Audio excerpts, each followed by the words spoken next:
Sejarah berdirinya Seskoad dalam rangka mempertahankan kedaulatan Negara Kesatuan Republik Indonesia, terutama setelah berakhirnya Perang Kemerdekaan Kedua tahun 1949, telah menuntut bangsa Indonesia membangun suatu angkatan bersenjata yang kuat dan modern.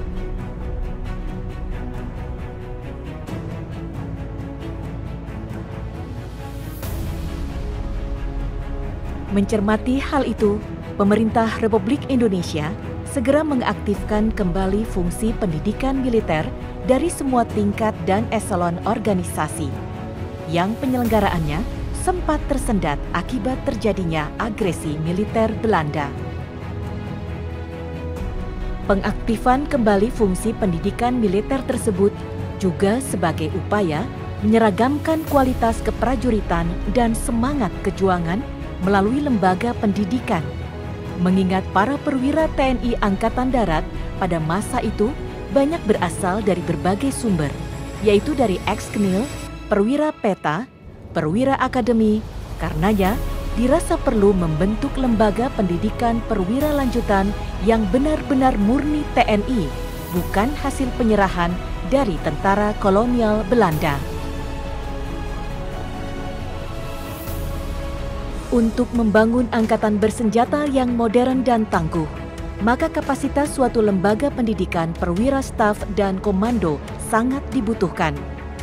Maka pimpinan TNI Angkatan Darat, selain membentuk lembaga-lembaga pendidikan calon perwira, juga membentuk suatu lembaga pendidikan lanjutan dengan nama Sekolah Staf dan Komando Angkatan Darat (SSKAD).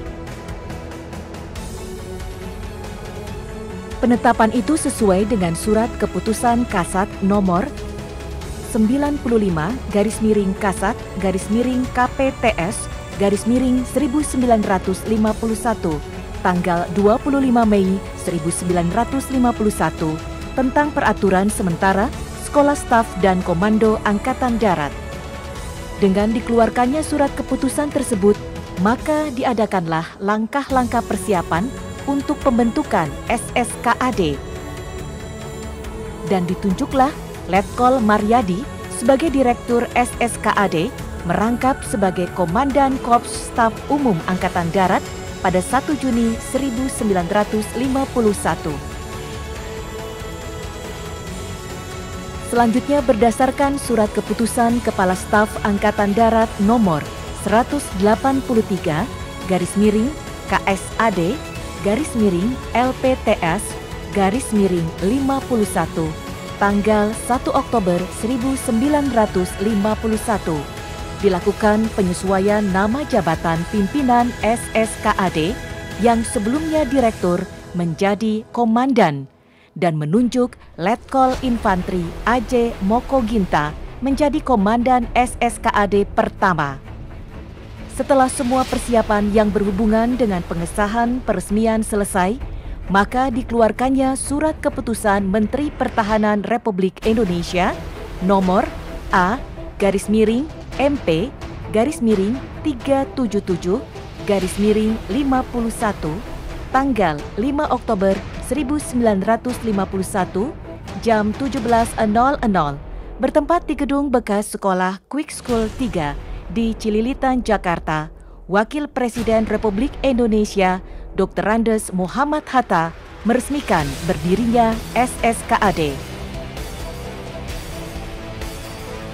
Sejak diresmikannya SSKAD tersebut, maka langkah-langkah persiapan ke arah pembukaan pendidikan, termasuk pembangunan gedung sementara di Cililitan, Jakarta, semakin intens dilakukan. Dengan kondisi pangkalan sementara bekas sekolah Quick School 3 di Cililitan, Jakarta, serta sarana dan prasarana yang masih sangat terbatas, namun tidak menjadi penghalang bagi SSKAD dalam mengoperasionalkan pendidikan yang akan diselenggarakan hingga pada tanggal 17 November 1951 setelah dibuka secara resmi kursus SSKAD Angkatan Pertama oleh Wakil Presiden Republik Indonesia Dr. Andes Muhammad Hatta dengan jumlah 26 orang perwira siswa berpangkat mayor dan kapten. Setelah selesai pembangunan pangkalan baru yang dibangun pada awal tahun 1953, selanjutnya pada tanggal 17 Februari 1953, pangkalan SSKAD dipindahkan dari Jakarta ke Bandung, tepatnya di Jalan Papandayan Sukarang, Jalan Gatot Subroto, nomor 96 Bandung. Pada saat itu pula diadakan peletakan pada gedung SSKAD yang baru, Tetengger Gra Wiyata Yuda, yang berarti tempat mengolah dan mengajarkan ilmu perang.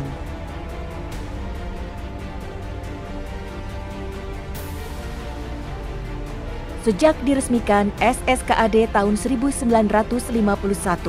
upaya pembenahan dan penyempurnaan organisasi terus dilakukan sehingga berdasarkan hasil panitia organisasi dan tata cara panota di lingkungan Angkatan Darat pada tanggal 2 Januari 1961, sebutan Sekolah Staf dan Komando Angkatan Darat yang sebelumnya disingkat SSKAD dirubah menjadi Seskoad dengan motonya Viyata Wirajati, yang berarti membentuk perwira-perwira yang sejati.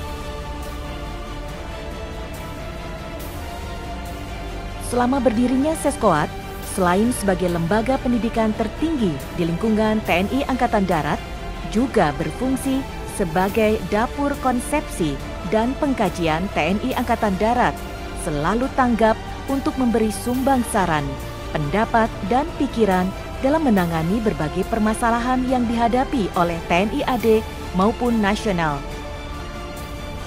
Kiprah tersebut dilaksanakan dalam bentuk seminar-seminar, baik seminar sekolah maupun seminar nasional.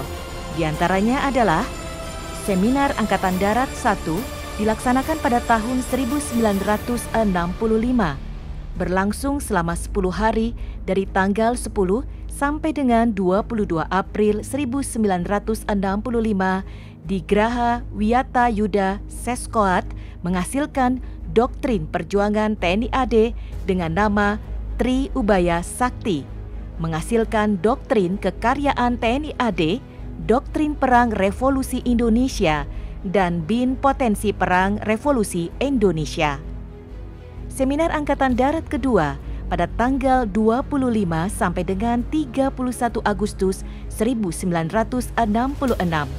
Penyempurnaan Tri Ubaya Sakti dibuka oleh Men Pangat Jenderal TNI Soeharto, menghasilkan doktrin Perang Rakyat Semesta. Seminar Angkatan Darat ketiga pada tahun 1972 selama 4 hari dari tanggal 18 sampai dengan 22 Maret 1972. Peserta berjumlah 500 orang, terdiri dari generasi 45 dan generasi muda, melahirkan Dharma Pusaka 45. Berarti pengabdian Pusaka 45 dalam perjuangan bangsa yang saat ini dikenal dengan 11 asas kepemimpinan ABRI. Sampai dengan saat ini, kiprah Seskoad telah banyak menyumbangkan kajian-kajian untuk kepentingan bangsa dan negara. Adapun nama-nama pejabat Komandan Seskoad adalah sebagai berikut.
Seskoat dalam pengabdian dan perkembangannya dalam mengisi sejarah perjuangan TNI Angkatan Darat.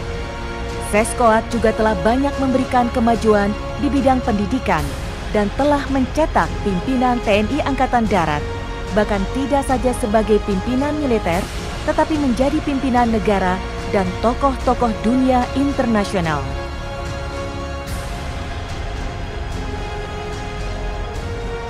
Dirgahayu Seskoat Dwi Warna Purwa Cendikia Wusana, terbaik, terhormat, dan disegani.